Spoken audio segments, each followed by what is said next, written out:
আমি ব্লক সভাপতি, বাবা পঞ্চায়েতের প্রধান। বাবা প্রত্যেকদিন রান্না করে, আমি খেয়ে অফিসে যাই, দেখি আজকে রান্না করেছে কিনা। বাবা রান্না হয়েছে। ধর্মপত্র যুধিষ্ঠির, গরম ভাত বুকে ঢালবো।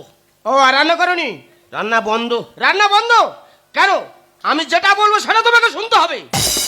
বাবারে, তুই তো বড় পদে আছিস। হ্যাঁ, আমি বড় পদে আছি, আমি উঁচু পদে আছি। এই রান্না হবে না। রান্না হবে না? আমি তোর বলতেই তো বাবা, তুই একটা বে কর, একটা বে কর। বিয়ে করা নোংরা পথ, ও পথে যাবো না। আমি বলি কি শোনো, বিয়ে করা নোংরা পথ? হ্যাঁ বিয়ে করা নোংরা পথ? হ্যাঁ নোংরা পথ। তা তুই করতে এলি? তা তুমি আর মা জানো।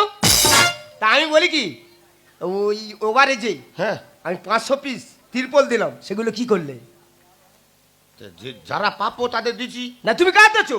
ও বাবা, যাদের দিচ্ছি তুই তুই তুই খবর নিচ্ছিস? হ্যাঁ খবর নেবো না? আর এই যে দানা ঝড়ে এলো, হ্যাঁ। এরপরে তুই দিবি? আর ও তো গুচি রেখেছি, পরপর দেবো। আচ্ছা তাই নাকি? ও তিরপলের খই নিচ্ছ? হ্যাঁ।